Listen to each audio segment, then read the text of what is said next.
You want to find your tribe of raving fans. I'm going to help you do it. This is the Digging Deep podcast with 360 Media, where we help you do better business. Hey everybody, this is Justin Lamb, and you're watching episode 5 of Digging Deep, where we help business owners build better businesses. Today I'm joined here by a certified geek, rightly named on his own. He's been a competitive rower, a member of the Shriners, and is a proud supporter of nonprofit organizations. I want you all to meet Jeremy Colwell from CPG Systems. Jeremy, how's it going? I'm doing great, Justin. Thanks. How are you? Oh, good. So what's it like? It's pandemonium in the world. What's it like in your world? Very much the same. It's been pretty hectic getting people and companies able to work remotely, and trying to help promote social isolation. Yeah. So, I mean, in a couple episodes previous, I talked to a person about cybersecurity and remote work. From your point of view, you're an IT company, cpgsystems.ca, and you guys specialize as an IT department, an outsourced IT department. Is that correct? That is correct, yeah. Amazing. And can you tell me what's the value of having an IT department externally versus, say, internal, maybe? Well, there's a number of advantages. The first of which is the cost factor. We can actually show the math, which supports that it's more cost effective to outsource a lot of IT functions until you hit about 90 or 110 people, somewhere in that range. So if you've got a company larger than that, then it makes sense to have somebody in-house. If you've got anything smaller than that, then it usually makes more financial sense to outsource it. Of course, the other consideration is better coverage, better exposure to, or less exposure to risks, because we have a broader base of experience. And you've got things you don't have to worry about, like vacation coverage. You know, if you've got 25 people and one of them's your IT person, what happens when he goes on vacation and then the website crashes? So we've got a broader range of experience than one person working in-house would. The costs are completely different. And, you know, we've always got somebody to cover for you if somebody goes on vacation. It's funny that you mentioned that. I have a friend who works as one of the lead IT people in a very prominent manufacturing company, and it doesn't matter where he is when he's on vacation. If the phone rings, his vacation ends promptly, no matter where he is in the world. So, Yep. sucks for him, but I guess that's the way some companies have to operate. So, in terms of like your clients now, with COVID-19 being such a major sort of bump in the road for all these businesses, how does remote working work for those people who maybe don't understand what remote working really means? Well, there's a couple ways that it can work, and it really depends on the needs of the organization. Not every organization is the same. Not every organization's needs are going to be the same. On the one hand, you can look at it in terms of being able to use remote tools to get to your regular workstation. So if you're sitting at home, you're on your own personal computer at home, you put in a username, you put in a password, you put in the two-factor authentication code, and then all of a sudden you can see your own workstation. You've got the ability to log into your office computer just like you were sitting in front of it. So that's one way. Another way that works for some companies is they're using remote file sharing tools. So something, I don't want to say like Dropbox, because I've got strong opinions about that particular product, but we'll say tools of that class, but actual business focused products, where you can have granular permissions. You can say, okay, this group has access to this folder and this other group has access to this other folder, but there's no crossover. And having the ability to work on those files simultaneously, two people editing Word documents and Excel spreadsheets at the same time, and independent of physical location. So one person could be at home on the North Shore, another person could be at home on the South Shore, and they're both accessing the file. Somebody could be stuck in a different province. You're all accessing the same file. It really depends on the situation as to what's the best approach. The important part is that these approaches don't have to cost a ton of money. A lot of them are free or very close to it. And there's a solution out there that meets your organization's unique needs. That's interesting. So I'm going to back that up a little bit. And you mentioned you have an interesting issue with Dropbox, and I think Dropbox is such a common thing, especially in the entrepreneur space and small businesses. Maybe you can, without going to the deep and dirty, unless somebody sets in the comments below that they want to know a little bit more, in which case they can connect with you. But maybe a general overview of why Dropbox might not be the best solution, or a very kind of interesting thing in your world, and why you might advise against it. Well, there's a couple reasons. The first being that Dropbox was designed as a consumer product. It was never designed as a business class product, so it doesn't have a lot of the business class features.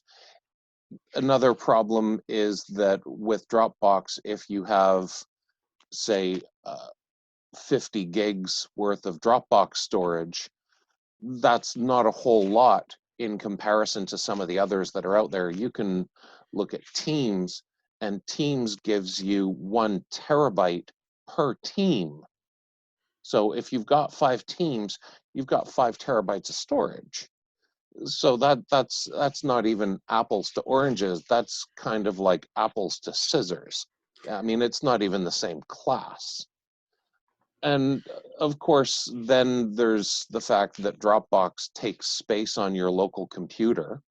So however big your Dropbox repository is, if you're syncing those files to your computer, then it's taking space on your computer. And that's an interesting point. And so what I don't think a lot of people realize is, especially because everybody works on laptops nowadays, and particularly the Apple products are very small in hard drive space. And people often wonder, as well, why am I running out of space? And it's because they're dumping so much stuff on Dropbox, but it adds some level of cache on the hard drive, where it eats up your hard drive space. We know, only because we deal with such massive files, and we had to move off of Dropbox for that very reason. And we moved to Google Drive, and then in addition to the NOS systems that we have here, we had to move off of Dropbox, because after a terabyte worth of data, it just clogs up the entire system. Absolutely. There is the actual file storage itself. There is a cache. And if you look at a program like Teams, there is a bit of a cache, but on Windows computers, it will automatically clear itself up in 7 days. So you don't run into the same sort of problem. I've got probably about 2.2 terabytes worth of data, and I take it with me everywhere. I've got access to it on all my devices, including my mobile, and the files are just downloaded on demand. The other big challenge with Dropbox is that over the years, it's been hacked so many times that there's kind of like a hacker Boy Scout badge for, hey, I hacked Dropbox too. And it's just, it's not even funny anymore. And it is when you talk about it like that. Maybe I don't know. Yes, I've got my Boy Scout badge.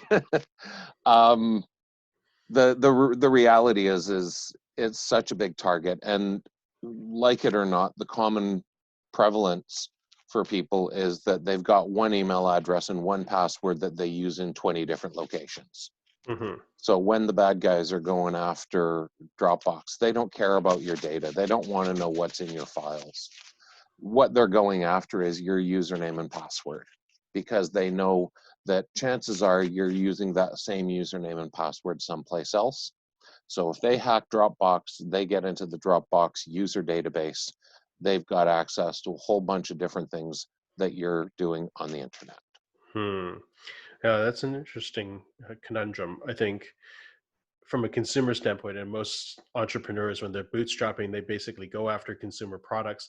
Um, and I think part of it is an assumption that commercial grade products have a higher price tag associated with it. Now, part of that cost has to be involved with the protection level that they offer versus a consumer product. Can you maybe talk about a little bit about that kind of difference, by going for something as consumer oriented as Dropbox and maybe another platform that is maybe more commercially oriented?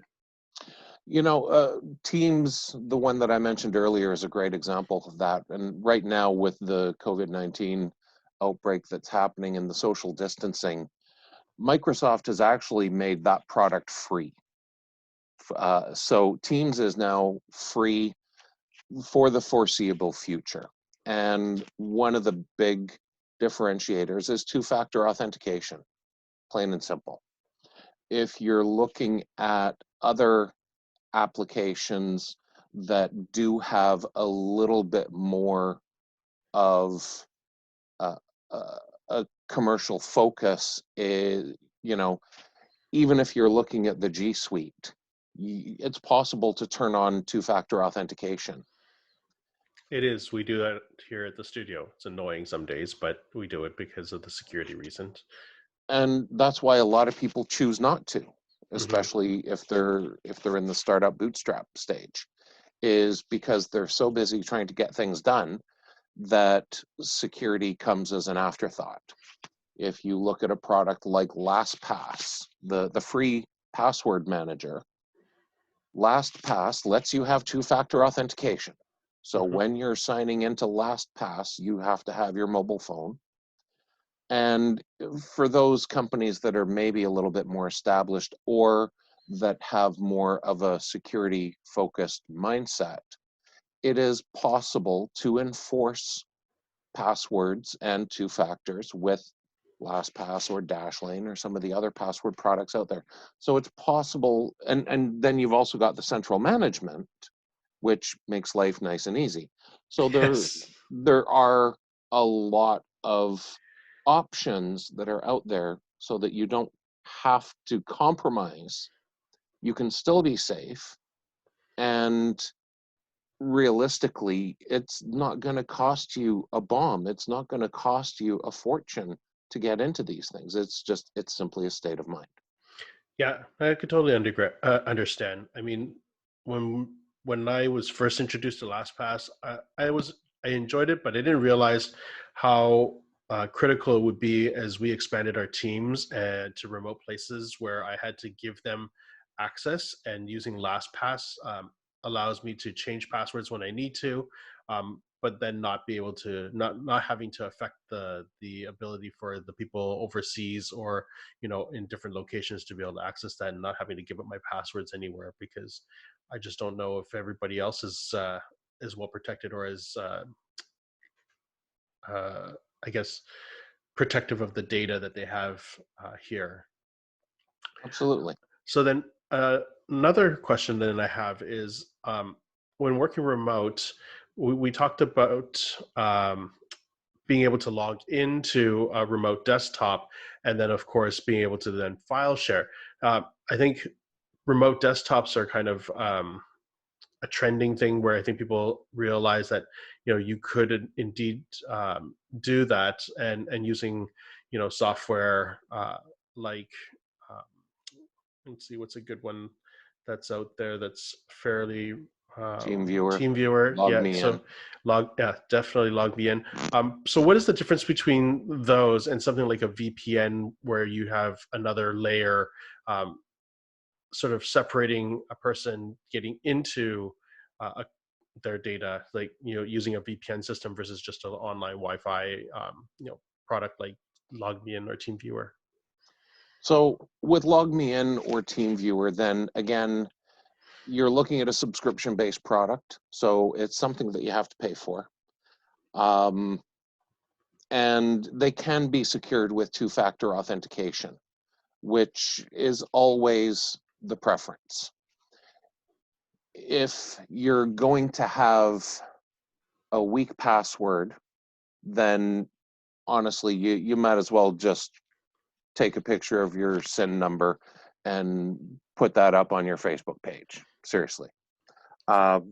It's if you're not even going to try with the passwords, then just don't bother. Just go home. LogMeIn versus TeamViewer, it's kind of a bit of a wash. The main difference, functionally speaking, has to do with price. TeamViewer is a bit more expensive. LogMeIn, you can get into LogMeIn subscriptions that are not obscenely expensive, and then sometimes through service providers like us, we have access to custom LogMeIn tools, which we can resell on a month-to-month basis or on a per computer basis. Your IT company can probably help you with something like that. It's a little different. As opposed to using a VPN and then standard Windows remote desktop, the standard Windows remote desktop is a good tool. It's a valuable tool. Just don't expose it to the naked internet. So don't punch a hole through your firewall so that you can access remote desktop from the outside in. If you do that, I will bet you dinner when the restaurant's open that I can show you that your computer is being attacked regularly. Okay, and so I think for the people who are watching or viewing this might not understand when you talk about punching a hole through, what are some things that people would have done or commonly do that would expose that? So very often it's called port forwarding or application forwarding on your home firewall or your home router. You know, if you've got a TELUS connection or a Shaw connection, you can go in and you can set up different rules that say allow this application to go through. So Hmm. if you're allowing traffic from the outside to come inside, then if it's remote desktop, even if you're changing the numbers, then you know the bad actors, honestly, they're just using sweep tools, automatic sweep tools that are just going out there searching the whole internet going, hey, let's find me some open holes in somebody's firewall, in somebody's router. And they don't care. They'll start hammering everybody until they find a hole. Hmm.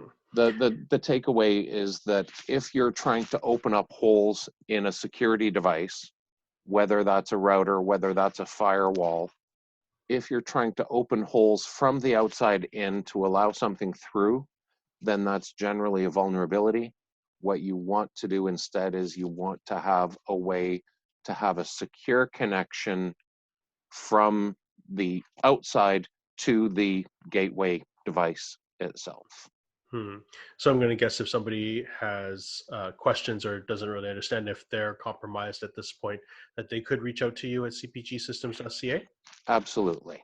Awesome. So, for those people watching or people listening here on Spotify, um, feel free to reach out to Jeremy if you have questions about that, because I think that's really important for organization like mine who runs through terabytes worth of data, and some of that stuff is not privy to other eyes. I mean, even when we're finished the product, we have to delete them off our systems.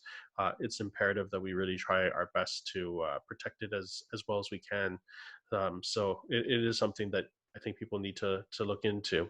So the other thing I think people are going into while they're working remote is using stuff on their phone, and accessing their files and stuff while they're out and about, or using their mobile devices at home because they're just too lazy to sit on a laptop.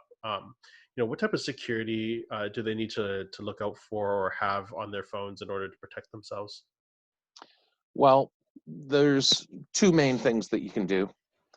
The first is only get applications from your platform's app store. So if you're using an Apple phone and an iPad, then only get applications from iTunes. If you're on Android, then only get things from Google Play. Do not go directly to the application developer's website and install applications from that location. That's inherently unsafe. The other thing that we would recommend is you can actually get antivirus for your mobile device. It does matter, it does make a difference, and it can really save your bacon. Most of them are free. So that's Uh, really interesting because I don't think many people, and myself included, really, don't really know about what antivirus software looks like on a phone. So, do you have a couple of names, maybe from either platform, that you can kind of toss out there for people to kind of look into? yeah, there's a few. So you can look at, I believe Bitdefender still has a free mobile application. I believe WebRoot does as well, WebRoot, Hmm. which is known for being very fast and very light. If you want to get into some of the more robust programs, there can sometimes be costs associated with it. But also for larger organizations, the flip side to that is that you're also wrapping in mobile device management. So as an employer, if you're handing out a bunch of cell phones to your employees, there are quick and relatively easy ways to go out and control the applications that are installed, control the behavior of the phone, and do things like enforce security policies for your staff. So Hmm. it's you can look at it from both sides. The best antivirus on the phone is the one that you never see, that you never notice, and that you forget it. You kind of forget is there. Hmm. So that's interesting that you said that, because I think traditionally for me, especially, growing up through the age of Norton and McAfee, um, I always found that that type of software really bloats or slows down the system. Has that changed at all in the last maybe 5, 6 years? It has. But the other thing to keep in mind is that we're now at the leading edge of a quantum shift in how antivirus works in the first place. And how Uh, so? the idea of definition based antivirus is really kind of going the way of the dodo. Yeah. It's definition based antivirus at this point borders on slightly less than useless, simply because by the time the definition comes in, there's so many 0-day exploits out there, and even if you're updating your computer 3, 4, 5 times a day, the definitions report on what they see happening. So that means if a bad actor downloads some ransomware onto your machine somehow or another, you visit a bad website or you open a Word document and go, whoops, um, the antivirus reacts based on what it sees happening. So you've already clicked something, you've already given it permission to run, and the antivirus it's reacting at that point to what has already happened on your machine. Hmm. And then it goes, oh yes, I recognize this behavior, and then it shuts it down. Hmm. In the meantime, the payload is already executed. Hmm. Okay. So Interesting. the definition type uh, antivirus is really, it's on its way out. It really is. And you're starting to look at a lot of programs that have the letters EDR behind them, which is enhanced detection and response. Hmm. So that's where you're starting to get into actual AI you're getting into actual machine learning, and you're starting to get into some real top end, very functional antivirus products. And they're not even called antivirus anymore. They're now called endpoint protection. There's even some out there right now. This is really cool. Let's say that you get some ransomware on your computer. The antivirus will, or the endpoint protection will recognize the behavior. If the endpoint protection and the firewall are the same manufacturer, what it will do is the endpoint will actually self-report to the firewall. The firewall will then isolate that endpoint so that it cannot call out, it cannot travel laterally. That one endpoint will be completely isolated from the rest of the network automatically.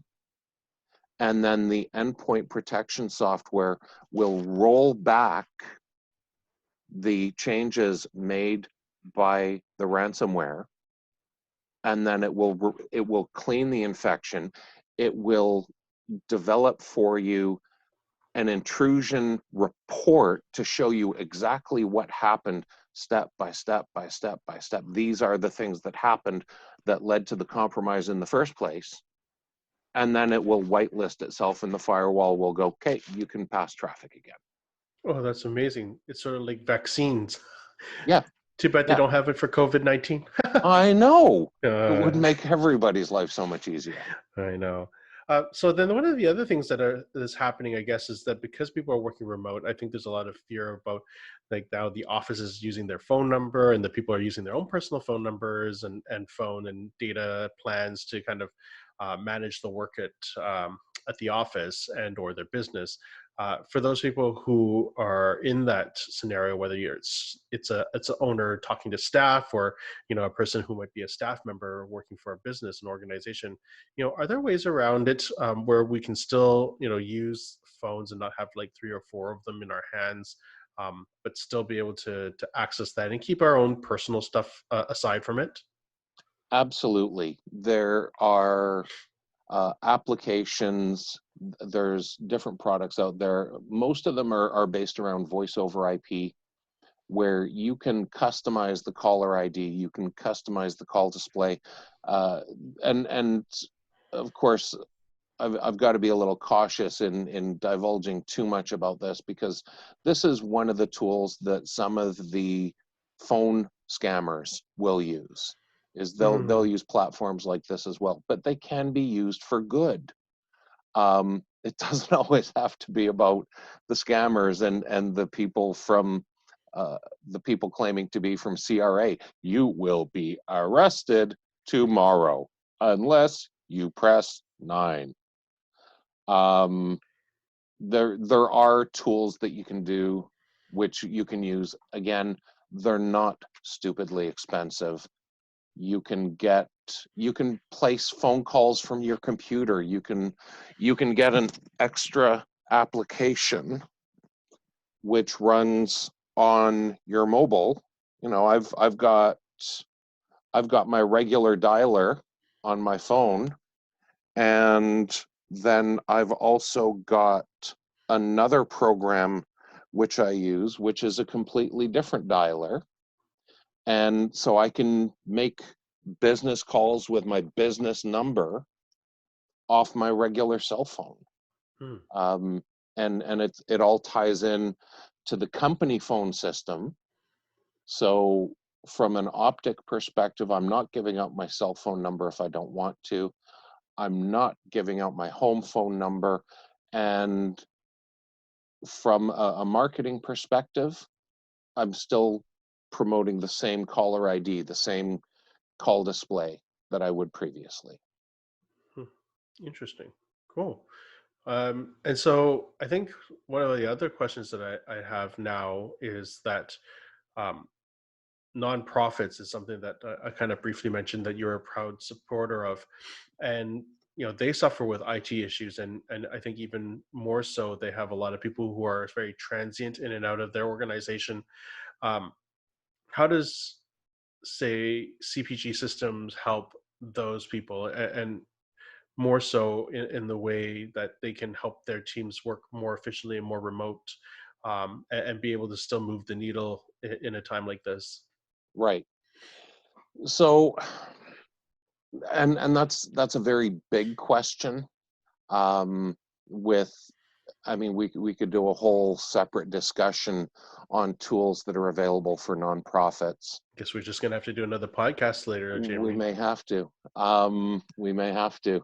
The reality is that I myself have been uh, on the board of directors of charities. I've been a volunteer for charities and done IT work for them.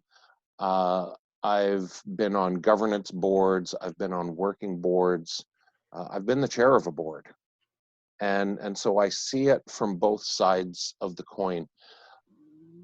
From a charity perspective, there's a lot of ways that you can change the math, and executive directors and fundraising people know exactly what I mean when I say uh, there are ways to change the program allocations.